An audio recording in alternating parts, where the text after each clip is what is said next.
میرے غصے کی شدت سے برا حال ہو رہا تھا۔ سمجھ نہیں آ رہا تھا کہاں جاؤں، کیا کروں۔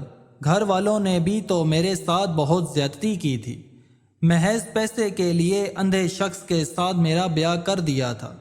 ایک ایسا انسان جو اپنی مرضی سے دنیا کو دیکھ بھی نہیں سکتا، کہیں پہ اکیلے آ جا نہیں سکتا، اسے میرا ہم سفر بنا دیا تھا۔ انہیں تو اس چیز کا فائدہ ہو گیا تھا، انہیں ضرورت کو پورا کرنے کے لیے پیسے مل گئے تھے، مگر میں کہاں جاتی؟ مجھے تو کوئی راستہ نظر نہیں آ رہا تھا۔ تبھی دروازے کے پاس کھٹ کھٹ کی آواز سنائی دی، پھر دروازے کے اندر وہ آتا دکھائی دیا۔ اس کے ساتھ اس کا وہ میل نرس بھی موجود تھا جو ہر وقت اس کے ساتھ رہتا تھا۔ وہ اسے کمرے میں بٹھا کر واپس چلا گیا اور جاتے جاتے مجھے کہنے لگا کہ اگر کسی بھی چیز کی ضرورت ہو یا تمہیں کوئی بھی مسئلہ ہو تو مجھے آواز دے کر بلا لیجئے گا، میں ساتھ والے کمرے میں ہوں۔ میں آنسو پیتی ہاں میں سر ہلا دیا اور میرا شوہر میرے پاس بیٹھ گیا اور اپنے ہاتھوں سے ٹٹول کر میرے نقوش دیکھنے لگا۔ غصے کی ایک لہر میرے پورے وجود میں دوڑ گئی۔ میں نے اس کا ہاتھ پیچھے جھٹک دیا۔ اس کے چہرے پر حیرت کے تاثرات ابھرے۔ شاید وہ اس رد عمل کے لیے تیار نہیں تھا۔ وہ تو یہ سمجھ رہا تھا کہ میں غریب خاندان کی لڑکی جو اس کی دولت سے مرحوب ہو کر شادی کر رہی تھی، اسے کیسے دھتکار سکتی تھی۔ لیکن میں ایک پل بھی اسے اپنے پاس برداشت نہیں کر پا رہی تھی۔ وہ مجھ سے چھوٹی چھوٹی باتیں کر رہا تھا، میری پسند اور ناپسند کے بارے میں پوچھ رہا تھا، مگر میں کچھ بھی سن نہیں پا رہی تھی۔ میرا ذہن یہی تانے بانے بن رہا تھا کہ میں اس شخص سے کیسے جان چھڑاؤں۔ بار بار میری نگاہوں کے سامنے امجد کا چہرہ آ رہا تھا۔ تب بھی میرے ذہن میں ایک آئیڈیا آیا اور میں جلدی سے اسے کہنے لگی کہ میں ابھی کپڑے بدل کر آتی ہوں، اتنے ہیوی کپڑوں کی وجہ سے میں تھک گئی ہوں، آپ اتنی دیر میں آرام کر لیں۔ اسے بستر پر لٹا کر میں ڈریسنگ روم میں کپڑے بدل کر کمرے سے باہر نکل آئی۔ اب مجھے سمجھ نہیں آ رہا تھا کہ میں اس ملازموں کو کہاں پر ڈھونڈوں جو اس گھر میں مستقل رہتی تھی اور جس نے مجھے آتے ساتھ ہی اپنے مجبوریوں کی لمبی داستان سنائی تھی، اور اب میں سوچ رہی تھی کہ اس کی مجبوریوں کو کیوں نہ اپنے فائدے کے لیے استعمال کروں۔ میں لاؤنج سے باہر نکل آئی۔ سامنے ہی ایک طرف ملازموں کے کوارٹر سے، سامنے ہی چوکیدار کھڑا تھا۔ وہ مجھے دیکھ کر حیران رہ گیا۔ کہنے لگا، بیگم صاحبہ، آپ اس وقت باہر کیا کر رہی ہیں؟ آپ کو کوئی کام تھا؟ میں نے اسے کہا کہ مجھے شبو سے بات کرنی ہے۔ کہاں پر ہے وہ؟ اسے بلا دو۔ تبھی چوکیدار شبو کو بلا کر لے آیا۔ وہ شاید سو رہی تھی، حیران نظروں سے مجھے دیکھنے لگی۔ کچھ چاہیے تھا بیگم صاحبہ آپ کو؟ میں اس کا ہاتھ پکڑ کر لاؤنج میں لے آئی اور اپنے ہاتھ میں پہنی ہوئی ایک قیمتی سونے کی انگوٹھی اس کے ہاتھ پر رکھ دی جو بری میں میرے شوہر نے میرے لیے زیورات کے ساتھ بھجوائی تھی۔ مجھے وہ انگوٹھی بہت پسند آئی تھی، مگر اب جو میں کرنے جا رہی تھی اس کے لیے مجھے اپنی پسندیدہ چیز سے قربانی دینا پڑ رہی تھی۔ اتنا مشکل نہیں لگ رہا تھا۔ میں نے شبو کو کہا کہ تم سے مجھے کام ہے، اور اگر تم میرا وہ کام کر دو تو میں اس سے زیادہ تمہیں پیسے دوں گی۔ تم نے کہا تھا کہ تمہاری بیٹی بیمار ہے، اس کے علاج کے لیے تمہیں پیسے چاہیے۔ وہ حیران نظروں سے مجھے دیکھنے لگی۔ میں نے کہا کہ تمہاری بیٹی کا علاج بھی کروا دوں گی اور تمہاری تمام ضروریات کو بھی پورا کر دوں گی، بس تمہیں میرا یہ کام کرنا ہوگا۔ جب میں نے اسے یہ بات بتائی تو وہ ہک دھک رہ گئی، پھر وہ کانوں کو ہاتھ لگانے لگی۔ میرے بندے کو اگر یہ پتہ چل گیا تو نہ جانے کیا ہوگا۔ بی بی جی آپ ایسا مت کریں۔ مگر میں نے اسے بازو سے پکڑ کر جھنجھوڑ دیا اور اسے کہنے لگی، تو پھر میں تم پر چوری کا الزام لگا کر تمہیں گھر سے باہر نکلوا دوں گی۔ وہ پھٹی پھٹی آنکھوں سے میرے چہرے کی طرف دیکھنے لگی اس کے پاس کوئی چارہ نہیں رہا تھا کہ وہ میری بات مان لے۔ تبھی وہ سر جھکائے میرے ساتھ کمرے میں چلی گئی۔ اسے میں اپنی جگہ بستر پر لٹا کر خود کمرے سے باہر نکل آئی، اور تقریباً 1 گھنٹے کے بعد وہ کمرے سے شکستہ انداز میں نکلی تو خوشی کی ایک لہر میرے پورے وجود میں سما گئی۔ میں نے اس کا شکریہ ادا کیا اور وہ جھکی نظروں کے ساتھ وہاں سے چلی گئی۔ وہ غریب تھی مگر بے غیرت نہیں تھی۔ مجبوری کی وجہ سے اسے یہ کام کرنا پڑا تھا۔ میں جب کمرے میں آئی تو میرا شوہر سو رہا تھا۔ میں بھی ایک جگہ پر لیٹ گئی اور سوچنے لگی کہ بر وقت میرے دماغ نے کام کر لیا، ورنہ اس شخص کو برداشت کرنا میرے لیے ممکن نہیں تھا۔ وہ مجھ سے بہت اچھے طریقے سے بات کرتا، میرا بہت خیال رکھتا، مجھ سے بہت محبت کرتا، مگر اسے دیکھ کر ایک نفرت کا احساس میرے پورے وجود میں چھا جاتا تھا اور وہ مجھے سخت ناگواری کا احساس ہونے لگتا تھا۔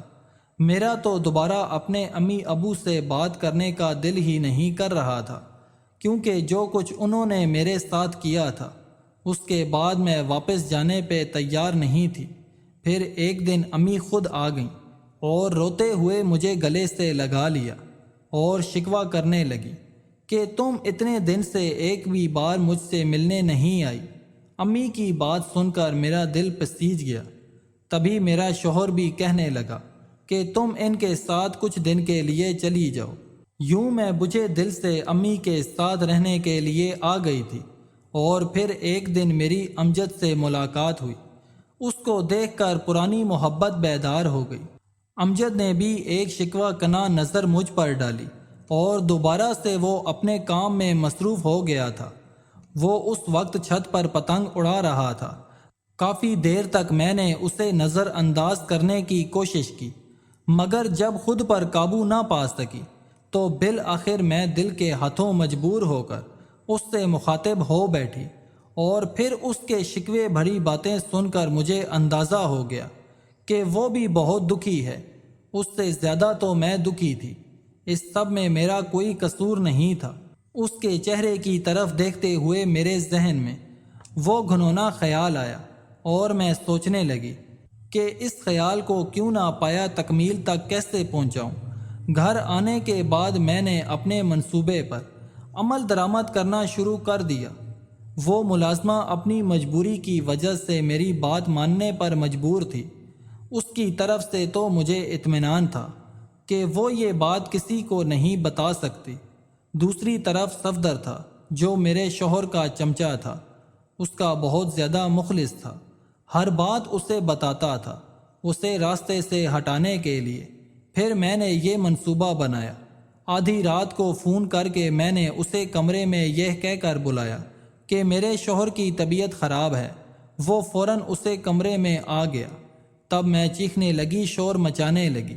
میرا شوہر بھی ہڑبڑا کر اٹھ بیٹھا، اور جب مجھ سے رونے کا سبب پوچھا تو میں اسے کہنے لگی کہ تمہارے خیال رکھنے والے کمپاؤنڈر نے میرے ساتھ بدتمیزی کرنے کی کوشش کی ہے۔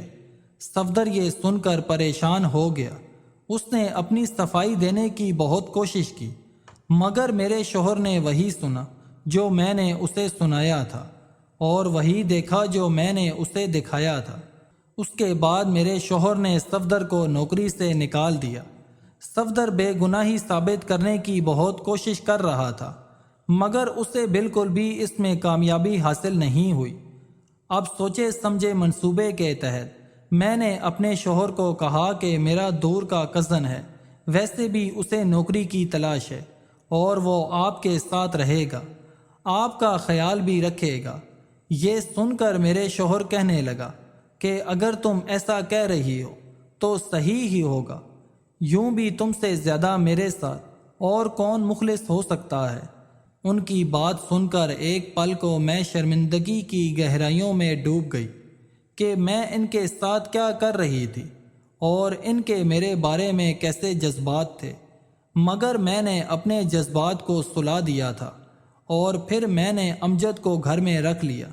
اسے صفدر کی جگہ دے دی تھی، اور وہ بھی میری وجہ سے یہ کام کرنے پر تیار ہو گیا تھا۔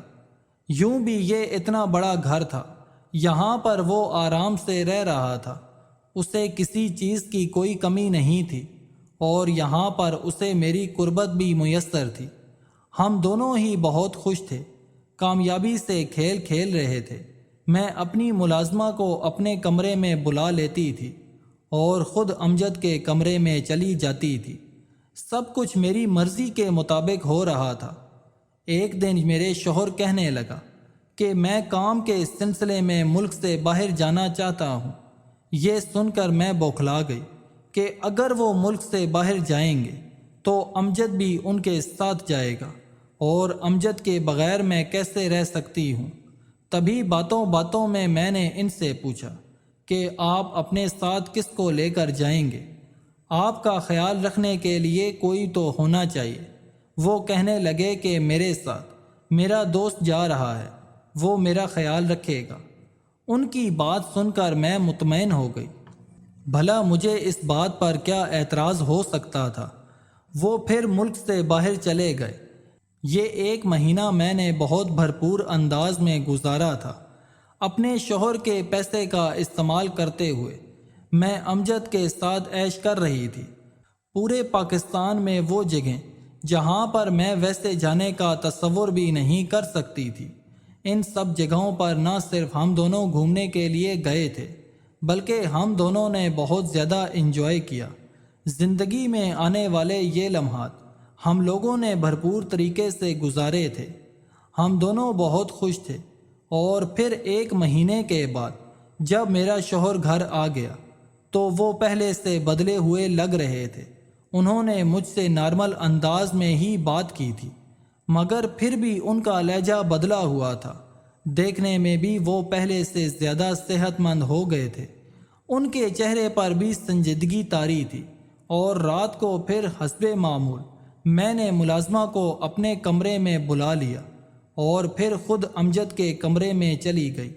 اب جب ہم دونوں ساری دنیا سے بے خبر ہو کر ایک دوسرے میں مدہوش تھے تو کمرے کی لائٹ آن ہونے پر ہم دونوں ہڑبڑا کر اٹھ بیٹھے۔ دروازے کے پیچھے میرا شوہر کھڑا تھا، وہ بالکل سامنے دیکھ رہا تھا۔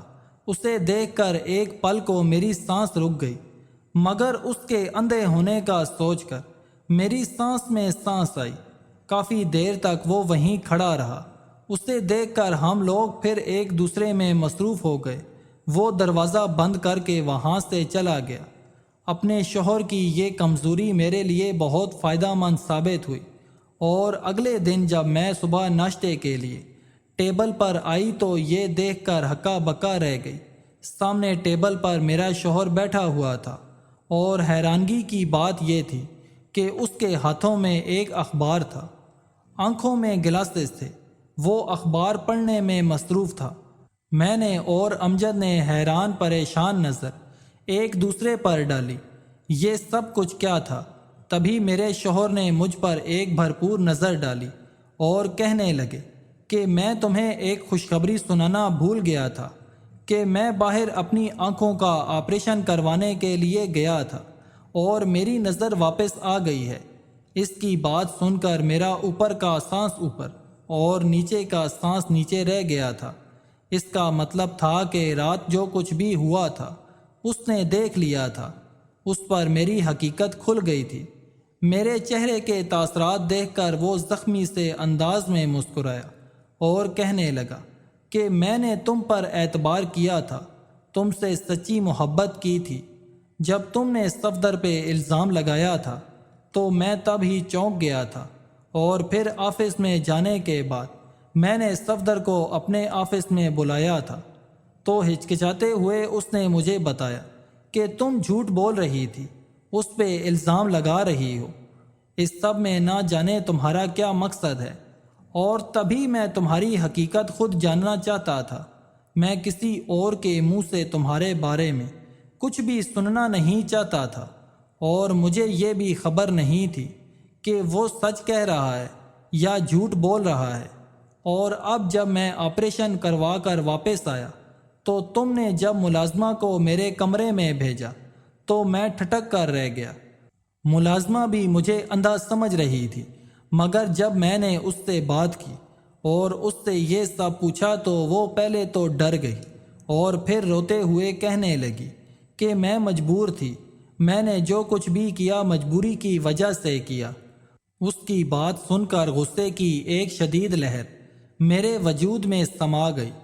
تبھی میں اپنا شک دور کرنے کے لیے اس کمرے میں آیا تو مجھے اندازہ ہو گیا کہ تم یہ سب کچھ کیوں کر رہی تھی۔ اس نے میرے ہاتھ میں ایک خاکی رنگ کا لفافہ دیا اور کہنے لگا کہ اس میں تمہاری طلاق کے کاغذات ہیں، میں نے تمہیں اپنے رشتے سے آزاد کر دیا ہے۔ میں نے بے یقین سی نظر اس پر ڈالی۔ اس نے تو مجھے معافی مانگنے کا بھی موقع نہیں دیا تھا اور فیصلہ سنا دیا۔ تبھی اس نے ایک اور فائل میرے حوالے کی اور کہنے لگا کہ ایک چھوٹا سا اپارٹمنٹ میں نے تمہارے نام کا خریدا تھا، چونکہ یہ تحفہ تمہارے نام کا تھا، تمہارے لیے خریدا تھا، تو یہ میں تمہارے ہاتھ میں ہی دینا چاہتا ہوں۔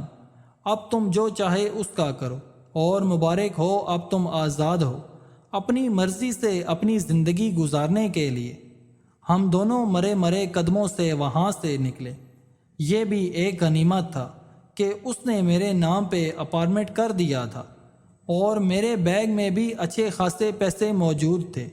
واپس آتے ہوئے میں اپنے کپڑے اور تمام زیورات بھی اٹھا کر لے آئی تھی، جو کہ کافی ٹائم تک ہم دونوں کی ضروریات پوری کرنے کے لیے کافی تھے۔